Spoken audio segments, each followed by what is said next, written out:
लेकिन इन सभी खबरों के बीच ज्योतिरादित्य सिंधिया की ब्रेकिंग क्या है, ये देखिए आप।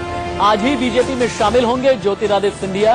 अब से ठीक 2 घंटे के बाद यानी दोपहर 12:30 बजे बीजेपी में शामिल होंगे। बीजेपी में शामिल होने के बाद क्या उन्हें राज्यसभा भेजा जाएगा और जेपी नड्डा की मौजूदगी में शामिल होंगे ज्योतिरादित्य सिंधिया भारतीय जनता पार्टी में।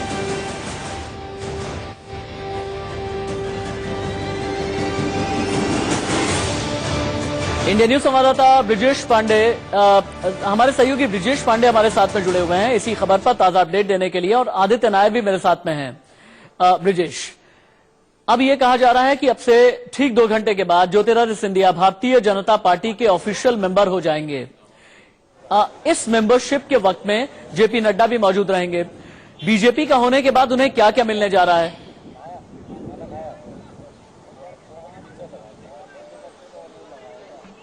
देखिए, जो हमें खबर मिली है कि लगभग 12:30 बजे ज्योतिरादित्य सिंधिया बीजेपी ज्वाइन कर लेंगे। बीजेपी हेडक्वार्टर्स जो कि 6 दीनदयाल उपाध्याय मार्ग पे है, वहां पर वो ये ज्वाइनिंग होगी। और ऐसा माना जा रहा है कि बीजेपी के पार्टी के तमाम वरिष्ठ नेता वहां रहेंगे, जिसमें से जेपी नड्डा जो भाजपा के राष्ट्रीय अध्यक्ष है, उन्हीं की मौजूदगी में उनको बीजेपी ज्वाइन कराई जाएगी, ऐसा सूत्रों का कहना है। और इस ज्वाइनिंग के बाद जो कल से लगातार अटकलें चल रही थी, कल केवल इंडिया न्यूज ही एक चैनल ऐसा था जिसने ये बताया था कि ज्योतिरादित्य सिंधिया कल ज्वाइन नहीं कर रहे हैं और वो आज ही ज्वाइन करेंगे। तो ये साफ है कि इसके ज्वाइनिंग के बाद जो अगला कदम होगा वो ये होगा कि भाजपा के द्वारा जो कल सीईसी हुई थी उसके तमाम नाम उजागर किए जाएंगे और आज देर रात या कल सुबह ज्योतिरादित्य सिंधिया भोपाल जाएंगे, जहां वो अपना नामांकन दाखिल करेंगे। इसके साथ ही साथ तमाम जो मध्य प्रदेश में चल रही रणनीति है और जिस तरह से भाजपा चाह रही है कि और कांग्रेस के विधायक इस्तीफा दें, इन सारे मसलों पर भी लगातार चर्चा जारी रहेगी। इसके अलावा ब्रजेश एक बात और बताइएगा, बेंगलुरु के जो विधायक हैं, जो ज्योतिरादित्य सिंधिया के खेमे के बताए जा रहे हैं 22 विधायक, उनका कहना यह है कि हम ज्योतिरादित्य के साथ तो हैं लेकिन भारतीय जनता पार्टी के साथ नहीं। जैसे ही ये खबर पहुंची है, ये खबर कितनी इंपॉर्टेंट है ज्योतिरादित्य के लिए?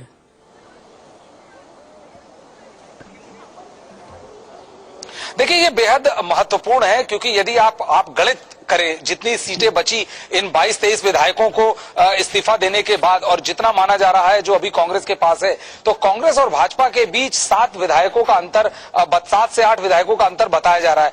ऐसे में यदि कमलनाथ अपनी पूरे प्रयास से कुछ विधायकों को अपने खेमे में दोबारा तोड़ पाने में सफल होते हैं तो ये भाजपा के लिए और ज्योतिरादित्य सिंधिया के लिए एक बहुत बड़ा झटका होगा। इसलिए ये जो वक्तव्य जो सामने आ रहा है कि वो ज्योतिरादित्य के साथ है लेकिन भाजपा के साथ नहीं है, ये कमलनाथ और दिग्विजय सिंह को एक आशा के रूप में, आशा के किरण के रूप में इसको वो देख रहे हैं कि इससे साफ है कि वो उनसे बात कर सकते हैं, उन्हें कैबिनेट पद का प्रलोभन दिया जा सकता है, उनको ये बताया जा सकता है कि वो पूरी जिंदगी जिस आइडियोलॉजी की पॉलिटिक्स कर रहे हैं, बीजेपी ज्वाइन करना उसके ठीक विपरीत हो गए। तो ये एक आशा की किरण जरूर है दिग्विजय सिंह और कमलनाथ के लिए।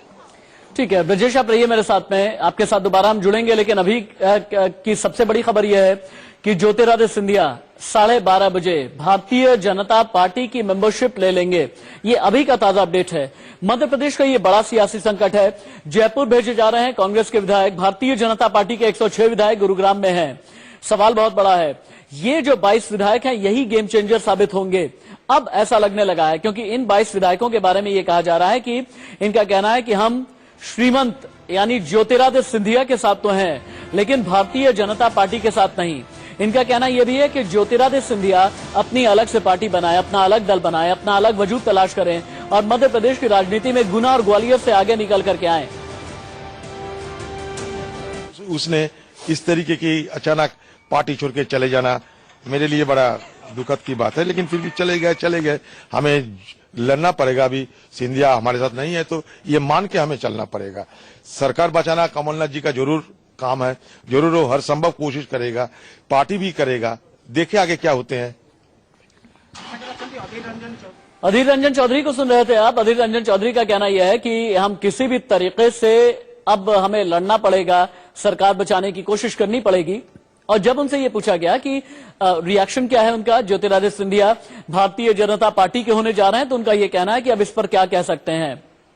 लेकिन अधीर रंजन चौधरी, जिन्होंने कल एक तरीके से सरेंडर कर दिया था, 24 घंटे पहले हमने उनका बयान भी आपको सुनाया था, लेकिन अब अधीर रंजन चौधरी का यह कहना है कि लड़ना पड़ेगा। क्या इसका मतलब यह माना जाए कि कांग्रेस को अभी भी उम्मीद है कि सरकार बचा ले जाएंगे? लेकिन हर किसी की नजरें यह भी टिकी हुई हैं कि स्पीकर 22 विधायकों को लेकर के फैसला क्या करते हैं।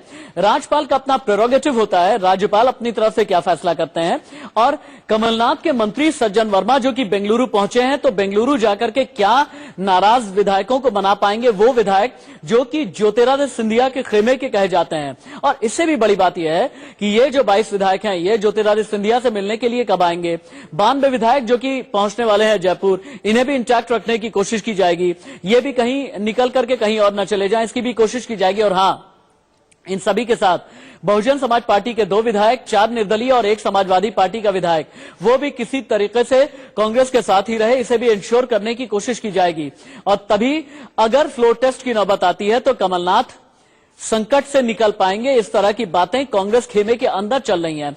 लेकिन इन सभी के बीच अब उन 22 विधायकों पर जाकर के नजर टिक गई है जो कि ज्योतिरादित्य सिंधिया के खेमे के बताए जाते हैं। और उन्हें मनाने के लिए सज्जन वर्मा, डीके शिव कुमार, कांग्रेस के और भी कई आला नेता कोशिश करेंगे। और कांग्रेस के कई बड़े नेताओं को लगाया गया है जिनकी निष्ठा पिछले कई सालों से कांग्रेस में है। इंडिया न्यूज संवाददाता बेंगलुरु से ऐश्वर्या जैन मेरे साथ में जुड़ गए हैं। ऐश्वर्या, सज्जन वर्मा, डीके शिव कुमार कब पहुंचेंगे इन 22 विधायकों को मनाने के लिए?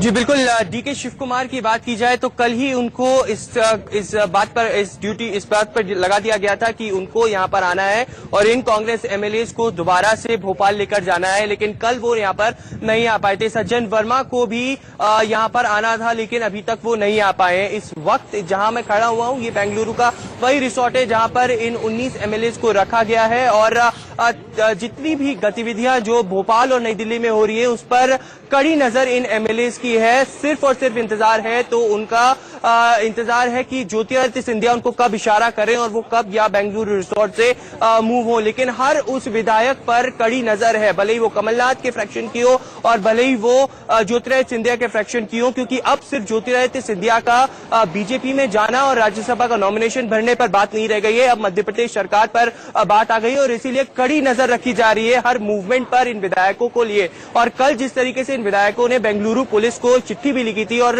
एक अपनी सुरक्षा का कड़े इंतजाम की बात कही थी, इसी वजह से आप देख सकते हैं मेरे पीछे पुलिस की भारी तैनाती है इस रिसोर्ट के बाहर। हर एक उस ये लोगों को यहाँ पर जो अंदर जा रहे हैं उनको चेक किया जा रहा है कि वो कौन लोग हैं। अंदर के कल हम एक्सक्लूसिव विजुअल्स आपके लिए लेके आए थे, जहां पर देखा जा रहा था कि ये विधायक जो इन 3 विलास के अंदर रह रहे हैं, उन पर भी हर एक विधायक पर 4-4 बाउंसर्स की ड्यूटी लगाई गई है। उनके मूवमेंट को ट्रैक किया जा रहा है। साथ ही ज्योतिरादित्य सिंधिया के पर्सनल सेक्रेटरी भी यहीं इस रिसोर्ट में मौजूद हैं जो उनके लॉजिस्टिक्स का ध्यान रख रहे हैं। और इसीलिए मैं कह रहा हूं, क्योंकि हर एक विधायक बहुत इंपॉर्टेंट है इस वक्त, इसीलिए कांग्रेस अपने एमएलए को जयपुर शिफ्ट कर रही है, बीजेपी अपने एमएलए को हरियाणा शिफ्ट कर रही है। और यहाँ पर ज्योतिरादित्य सिंधिया के फ्रैक्शन के 19 एमएलए अभी यहाँ पर रुके हुए हैं और उन पर भी कड़ी नजर रखी जा रही है। ऐश्वर्या, मुझे ये बताइए, इन 19 एमएलए में से वो कौन से विधायक हैं जिनका ये कहना है कि हम ज्योतिरादित्य सिंधिया के साथ हैं, भारतीय जनता पार्टी के साथ नहीं?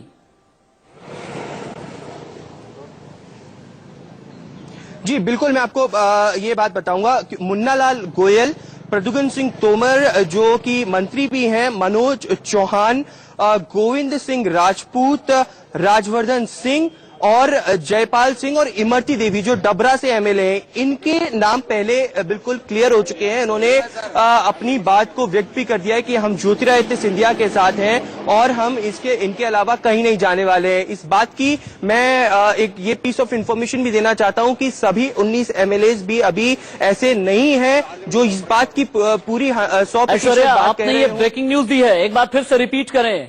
इन 7 विधायकों के नाम एक बार फिर से रिपीट करें। ऐश्वर्या जैन ब्रेकिंग न्यूज देते हुए 19 में से 7 विधायकों के नाम सिर्फ और सिर्फ इंडिया न्यूज के पास हैं। ऐश्वर्या जैन मेरे सहयोगी एक्सक्लूसिवली बताते हुए ये 7 विधायक कौन से हैं जिनका ये कहना है कि ज्योतिरादित्य सिंधिया के साथ हैं, भारतीय जनता पार्टी के साथ नहीं है। रिपीट करें, एक बार फिर बताएं ऐश्वर्या। बिल्कुल एक बड़ी खबर है ये। इन 19 एमएलएज में से 7 एमएलएज ने बिल्कुल कह दिया है कि वो ज्योतिरादित्य सिंधिया के साथ ही रहेंगे। और कल इसी वजह से उनके ट्विटर पे भी हमने फोटोग्राफ्स देखी जब उन्होंने माधवराव सिंधिया को श्रद्धांजलि अर्पित करी। ज्योतिरादित्य सिंधिया उनके बेटे को उन्होंने टैग भी किया है। इन नामों में आपको मैं बता देता हूं, इमरती देवी डबरा से एमएलए हैं, उन्होंने इस बात की पुष्टि करी है। राजवर्धन सिंह बदनावर से एमएलए हैं, उन्होंने इस बात की पुष्टि करी है। प्रद्युमन सिंह तोमर ग्वालियर से एमएलए हैं, उन्होंने इस बात की पुष्टि करी है। इमरती देवी डबरा से एमएलए, उन्होंने इस बात की पुष्टि करी है। और इसी के साथ एक और नाम भी है, हरदीप सिंह दंग जो सुवारसा से मंदसौर से एमएलए हैं, उन्होंने इस बात की पुष्टि करी है कि ज्योतिरादित्य सिंधिया के साथ ही जाएंगे, वो ही उनके नेता हैं और वो जो भी कदम लेंगे हम उनके साथ बने रहेंगे। अब सिर्फ और सिर्फ इन एमएलए का इशारा इस बात पर है कि ज्योतिरादित्य सिंधिया उनको कब ये बात कहे कि यहां से वो मूव हो। सभी एमएलए 19 एमएलए में अभी भी बोल रहा हूं कि ज्योतिरादित्य सिंधिया के फ्रैक्शन के नहीं है, कुछ एमएलए अभी भी दिग्विजय सिंह और कमलनाथ के फ्रैक्शन के हो सकते हैं, इसीलिए कड़ी नजर रखी जा रही है। हमारे साथ में बने रहे। बेंगलुरु से ऐश्वर्या, गुरुग्राम से सब्यसाची, दिल्ली से ब्रजेश, दिल्ली से ही राकेश कुमार सिंह, जयपुर से वसंत पांडे, ये सभी सहयोगी हमारे साथ में जुड़े हैं। मध्य प्रदेश संकट का एक एक अपडेट, एक